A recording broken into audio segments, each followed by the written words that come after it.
Well, welcome to the Flying Auditor channel, guys and gals. It's been a while since I've produced a video. I'm going to do a short video.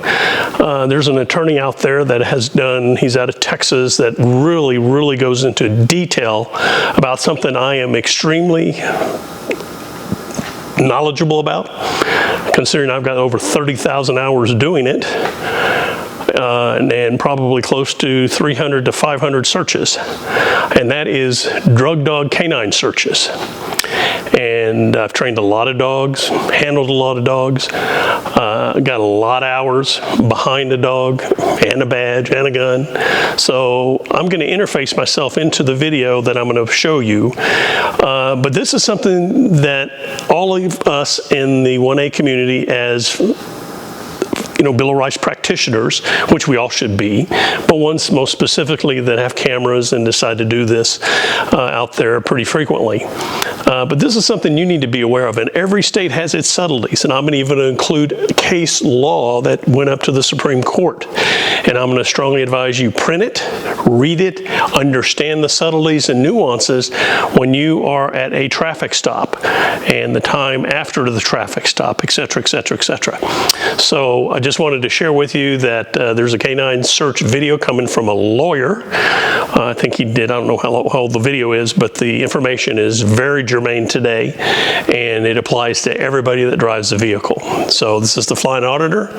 Wish you the best. God bless America, and God bless our troops.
Lots.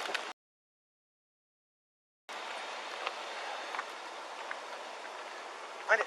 Find it. Up. Here. Here. Find it. Good boy. What do you say? Find it.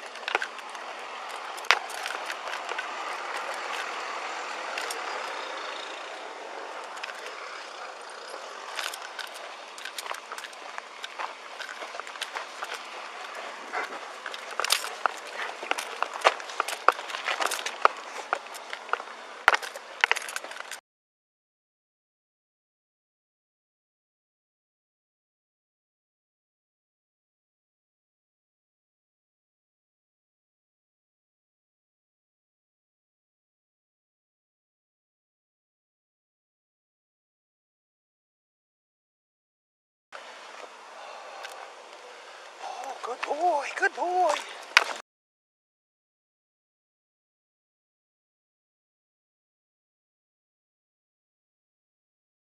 The shocking truth about drug dog searches and your constitutional rights.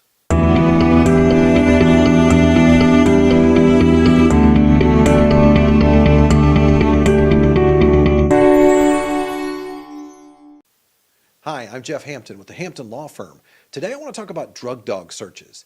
You may be shocked to learn what the United States Supreme Court says about whether a drug dog search is legal and what are some of the things you need to know in order to protect your rights if the police are attempting an illegal search. By the way, if you wait around to the end of this video, I'll also provide you a free ebook, What to Do If You Have Been Charged with a Crime in Texas. Okay, let's jump into this. First of all, we know that the United States Constitution provides that the Fourth Amendment says it protects you from, you have a right to be free from an unreasonable search and seizure. Now, one of the tools that law enforcement uses, we all know how this works. They come to you and they really want to talk to you. Maybe they want to search and they first want to ask you if you'll just consent to the search. If you won't consent to the search, then what they do is they use drug dogs as a tool to try to establish probable cause so that they can continue on with what they're going after, whatever they want to search for, right? So drug dogs are pretty normal nowadays, you know. Yeah, we see it all the time. They're at airports. There'll be stops that take place. You see them at sporting events sometimes, security events, things that take place. And so normally, though, without an emergency circumstance, an officer must have probable cause to search a person's belongings, such as their car or their house. Now, drug dogs are used by law enforcement in order to do just that, just to establish probable cause. So I say that here's the key, and we're going to get into this in a second, but if a drug dog if that search violates your Fourth Amendment rights, your criminal defense attorney can file what's called a motion to suppress to show that that search was illegal, and as a result of that, whatever was gathered as part of that search, whether it's drugs, whether it's a weapon, whether it's something else, that could be a basis of it being thrown out because that would now be illegally seized evidence, okay? Now, let's first talk about a couple of ways to attack a drug dog search. Is number one, to attack the drug dog's activity itself. What if you want to attack the way that the drug dog is actually doing and performing the search? One of the things that we find is if there is a false alert or if there is a miss by the dog. You have to be careful of this because if the dog does not alert, here's what happens. If the dog doesn't alert, officers cannot search unless some other factor such as smell will give them separate independent probable cause. And you see this happen all the time, you know, is it an actual smell and an alert, or is it the handler? Is it the actual officer who's creating the issue to begin with? Additionally, a miss. What if there's a term called a miss, where the drug dog handler, the officer, is doing this, but the dog it misses on the alert? Well, a miss is not enough evidence to infer that a dog is not accurate. Believe it or not, the Supreme Court has ruled this. They've ruled that the court said a dog with a miss could have smelled the residual odor of drugs that were previously on the person or in another vehicle. Now, why do I bring this up? Because one of the things we find is there's a Supreme Court case known as Florida versus Harris. The fact that says this: the fact that a drug dog is not trained to detect a particular substance found in a vehicle and alerted to it anyway. Let's say they haven't even been trained. So number one, what if they missed on it? And we talked about that. That if it still ends up being found, the court says that there can be a residual odor to it. That if it ends up coming back and misses and alerts on it later, that's one way to get around it. But then also, what if they haven't been trained? What if these dogs haven't even been sufficiently trained on the substance that it found, but they alerted on it anyway? That is not enough, according to the court, to dismiss that dog's reliability or the probable cause as a basis for alerting on it for that police officer. So if a drug dog is just quote unquote certified, so as long as that drug dog is certified, that's enough to create a presumption that the dog provided probable cause, even though there may be no uniform standards to determine whether a dog is sufficiently trained. Think about this, how crazy that is to think. A dog may not even be trained to alert on certain substances, but as long as it alerts on something, it's okay. We're just going to call it probable cause just for the way it is. And that's part of what the Supreme Court has said when you're trying to attack the way the dog actually did the search or whether that dog would be qualified to administer that search. So in Harris, here's what happened. In Florida versus Harris, the driver refused to give officers permission to allow drug dogs to sniff the car while he was pulled over for a routine traffic stop. And the officers walked a drug dog around the car anyway. Of course, the dog ends up alerting to some type of substance. The officers then search his car. They find a drug, and that ended up being arguable as something that is a supply for methamphetamine. The particular dog the officers used to sniff the car was trained to detect other substances, but not this substance. And so obviously in court, he argued at trial that the dog's alert was a false alert because he wasn't even trained in order to be able to determine what that substance was to begin with. Well, that raises a couple of problems, doesn't it? One of the first problems it raises is there's a lack of uniformity in training of these police dogs. That in pretty much every state it's done differently. It's not always done properly. Dogs are not trained on all these types of drugs. And so, and then honestly, here's the next problem with it, is what about the inaccuracy of drug dog results? Here's a few things.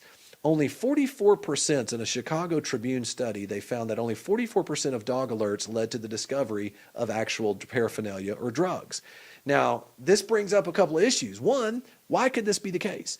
It could be, number one, it could be the case because the dog handler itself, the actual officer, exhibits what they call leading behavior, where it's leading the dog to alert onto something and spending too long examining the car, or leading the dog back to the same place over and over again, trying to get that dog to alert to something. That can do what? That can lead to false alerts, because if you have the dog continuing to go back over and over again, it can lead to a false alert. But here's the other thing. Dogs want to please their master. It's just the way it is. So the dog wants to make the officer happy, and he has a relationship with him. So what ends up happening is the desire to make the master happy and to receive the treat or whatever else that would happen. And sometimes these officers do that after it's over with. They praise the dog, right? They praise the dog for the behavior and what they did. And what ends up happening is it outweighs their sniffing capabilities. Essentially, they end up alerting just because they want to please their master. And here's an example of this. It can lead to racial profiling. One example that we find in the Chicago Tribune, the accuracy of dog alerts for Hispanic drivers was 27%, which was even lower than the 44% on the average of the overall rate. And what does that mean? Essentially, you could infer that this means that dogs in these cases were picking up on cues from their handler because that officer believed that this person would have drugs. So they continue to bring that dog back over and over and over again. So now only 27% of the time is it accurate at all. I mean, horrendous rates of accuracy, but yet still being able to be used as probable cause in a case. So how do you attack this? Why does this matter? Well, here's where it matters the most. Let's say the police officer comes to you and wants to pulls you over on the side of the road and wants to have you consent to search. What do you do there? Well, here's the reality of it. If the police officer pulls you over, let's say for reasonable suspicion for a traffic violation, but they're really trying to get to what's in your vehicle, one of the first things they're going to do is ask you, can you please give me consent to search your vehicle? And if you say yes and you give them consent, it cures everything. In other words, it doesn't matter what they need. They don't need a drug dog. They don't need anything. They can tear your car apart and search what they need if you consent for them to do that. So number one, it's really important. What do you have to gain by consenting in that situation? If you do consent, they don't need anything else. And so unless an officer already has probable cause, they would need your permission to search your vehicle or to allow a drug dog to sniff the outside of your car. So if he's asking for permission to do either one of these things, you understand if you provide it to him, you've basically given him the keys to be able to do exactly that. Now, one of the things that we find, though, let's talk about drug dogs and traffic stops in this particular instance. So in Rodriguez versus United States, here's what it says. It's a U.S. Supreme Court case that says unless police have reasonable suspicion of a crime, it is an unconstitutional seizure for them to extend, it's really important, to extend a legal traffic stop in order to conduct a dog sniff. What does that mean? Let's say an officer pulls you over for speeding, okay? Now look, it is illegal for him to keep you sitting there on the side of the road for an hour or 2 hours in order to do a dog sniff if all he had to do is write you a ticket and send you on your way. Okay, so that it's very clear, dog sniffs at a traffic stop are considered searches within the Fourth Amendment that require probable cause. And police cannot use a drug dog to obtain that probable cause unless they already have reasonable suspicion. So here's the key. Police authority for holding up your vehicle ends the moment they've finished the task for the traffic violation. So let's say they write you your ticket. The moment they've written you your ticket, their authority to continue to extend that search begins to end at that point. And in other words, if it only takes 20 minutes or 10 minutes to provide you a speeding ticket, them holding you beyond that period of time would now be seen unreasonable. Okay, now that's really important because that's the context for which you would want to attack a case like this for a traffic stop is did they already have a dog? If the dog wasn't already there and you have to wait for him to call it in, that's where you're looking to attack this because an unreasonable amount of time may have passed and that may now be a violation of your Fourth Amendment, okay?